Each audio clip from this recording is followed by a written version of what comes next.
எங்களுடைய நாடாளுமன்ற உறுப்பினர் துணை பொதுச் செயலாளர் திருமதி கனிமொழி கருணாநிதி அவர்கள் சரியான பதிலை சொல்லியிருக்கிறார். அது உங்களுக்கு எல்லாருக்கும் தெரியும். அதுதான் எங்களுடைய நிலைப்பாடு. இப்போ அனைத்து கட்சி கூட்டத்தை கூட்டணும் சொல்லி சொல்றீங்களா? அப்படி அதுலேயும் அனைத்து கட்சி கூட்டம் கூட்டினா அப்படி தான். அனைத்து கட்சி கூட்டம் சொல்கிறது வேறு, நாடாளுமன்ற சட்டமன்ற உறுப்பினர்கள் கூட்டம் என்பது வேறு. அதுபோல் இது நீங்கள் பிஜேபி கூட திமுக அதிமுக எல்லாமே ஒன்று போல சேர்ற மாதிரி இருக்குது அப்படிங்கிற மாதிரி ஒரு கருத்து. திமுக அதிமுக சேர்ற மாதிரி அப்படிங்கிற ஒரு 2 விதமான கருத்து அடிப்படையில் புறக்கணிச்ச மாதிரி. தேர்தல் நிலைப்பாடுன்னு சொல்கிறது எங்களுடைய தலைவர் எந்த நேரத்தில் எதை செய்ய வேண்டும் என்பதை அவர் முடிவு பண்ணுவார். அதனால் திராவிட முன்னேற்றக் கழகத்தினுடைய தலைவர் மிக சரியான முடிவை எடுப்பார்கள். சார், காவிரி பிரச்சனை தொடர்ச்சியாக சட்டமன்றத்தில் எழுப்புவீங்களா? கண்டிப்பாக. காவேரி என்பது தமிழ்நாட்டினுடைய ஒரு பெரிய ஜீவாதாரண ஒரு பெர்னியல் ரிவர். அது இதுவரை காவேரிக்கு 5 ஆண்டு காலம் எங்களுடைய தலைவர் முதல்வராக இருக்கும்போது மிக சரியான நேரத்தில் ஜூன் 12ஆம் தேதி காவேரிக்கான தண்ணியை கூட்டு வந்தார். இன்றைக்கி ஒரு 7 லட்சம் ஹெக்டேர் பாசன பரப்புள்ள அந்த காவேரி படுகை ஒட்டுமொத்தமாக காய்ந்து பாலைவனமாக இருக்கிறது. சரியான நேரத்தில் குறுவைக்கும் தண்ணி கொடுக்க முடியல. இப்போ சம்பா வந்துருச்சு, சம்பாவுக்கும் நம்மளால் தண்ணி கொடுக்க முடியல. காவேரி படுகையில் இருக்கக்கூடிய ஊரை தாண்டியும் அதிலிருந்து குடிநீர் பிரச்சனை இன்றைக்கி மிகப்பெரிய அளவுக்கு தாண்டவம் ஆடிக்கொண்டிருக்கிறது. அதனால் இந்த அரசு நீதிமன்றங்களுக்கு சென்று உரிய பிரேரணையை பெற்று மிக சரியாக இந்த மக்களுக்கும் விவசாய மக்களுக்கும் தேவையான நேரத்தில் தண்ணீரை கொடுத்து வேளாண்மையை காப்பதோடு விவசாயிகளை காப்பதோடு இந்த மக்களினுடைய குடிநீர் பிரச்சனைகளையும் பெரிய டவுட் வந்துச்சு நம்ம ஊரில். இந்த டவுட்டை அவங்க சரியாக அவங்க கேபினெட் இதை கையாளணும். எந்த விஷயத்தில் இந்த ஆட்சி கூடுதல் கவனம் செலுத்தணும்னு சொல்கிறத ஆட்சியாளர்கள் பார்க்கணும். வறட்சியை எப்படி கையாளணும், வெள்ளங்கள் வருகிற போது எப்படி கையாளணும், மக்களினுடைய கஷ்ட சூழ்நிலையெல்லாம் எப்படி அதை போக்கணும்னு சொல்கிறதுல கைதேர்ந்த ஒரு நிபுணராக ஒரு 50 ஆண்டு கால அரசியலில் பல்வேறு நிர்வாக ரீதியான உழைப்பை இந்த நாட்டிற்கு கொடுத்தவர் எங்களுடைய கழகத்தினுடைய தலைவர் முன்னாள் முதல்வர் ஸ்டாலின் ஐயா அவர்கள். அவர்களை போன்ற அனுபவசாலிகளுடைய ஆலோசனைகளையும் கருத்துக்களையும் பெற்று இந்த ஆட்சி இந்த மக்களுக்கு தேவையான பணிகளை செய்யணும். அதுதான் திமுகவினுடைய நோக்கம், மக்களினுடைய நோக்கம். சார், ஆன்லைனில் மதுவை கொண்டு வந்திருக்காங்க, இதை பற்றி உங்களுக்கு கருத்து சார்? அப்படியா? ஆன்லைன்லேயும் கொண்டு வந்துட்டாங்களா? வீட்டிலேருந்து போட்டு போய் வாங்கிடலாம், கடையில் முன்பதிவு பண்ணிக்கலாம். என்ன சரக்கு வேணும்? அப்படியா? அதாவது 750 மதுக்கடைகளை நாங்கள் அடைப்போம் சொன்ன இந்த அரசாங்கம் நாய் வித்த காசு குறைக்கவா செய்யும் என்று சொல்கிறதை போன்று மதுவை நாங்கள் படிப்படியாக குறைப்போம் என்று சொன்னவர்கள் இந்த ஆண்டு பட்ஜெட்டில் 5000 கோடி ரூபாய் மதுவினால் எங்களுக்கு கூடுதல் வருமானம் வரும் என்று பட்ஜெட்டில் தாக்கல் பண்ணியிருக்காங்க. கடை 750 குறைக்கப்படுகிறது, மதுவினால் 5000 கோடி கூடுதலாக வருமானம் வருகிறது என்று சொன்னால் போதையை ஒழிப்பதற்காக தாவேக ஆட்சி வர வேண்டும் என்று சொன்னார்கள். இந்த இளைஞர்களை போதையிலிருந்து நாங்கள் மீட்போம் என்று சொன்னார்கள். ஆனால் இன்னைக்கு அவர்களுடைய அமைச்சர்கள் போதையில் எப்படியெல்லாம் கிரிக்கெட் பார்க்கும்போது நடந்த விஷயத்தை நீங்கள் பார்த்தீங்க. இன்னும் எந்த நடவடிக்கையும் இல்லை.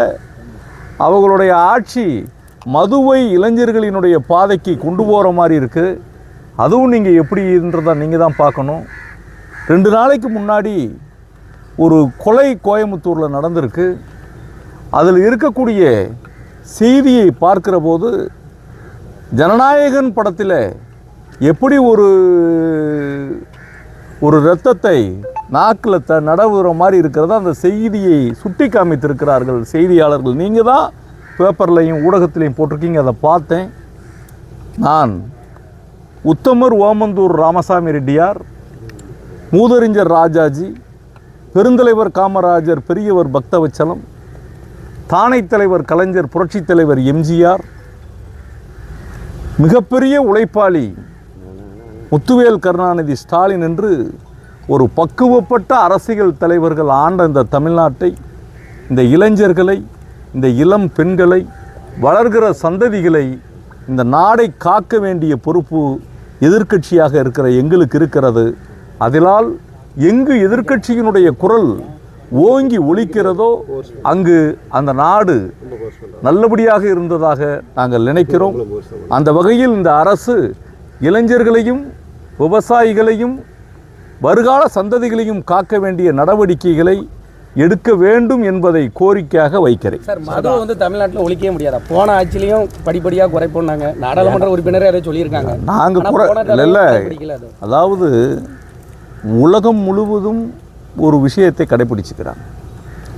ஒரு விஷயத்தை நீங்கள் முழுவதுமாக அதை அறவே ஒழிக்கணும்னு சொல்கிறத விட அதை மானிட்டரைஸ் பண்ணி கொஞ்சம் கொஞ்சமாக அதை குறைத்து இளைஞர்களுக்கு பக்குவமான பயிற்சிகளை கொடுத்து அதை என்ன செய்யணும், பட்ஜெட்டில் அதனுடைய ரெவன்யூ ஜென்ரேஷனை குறைக்கணும்.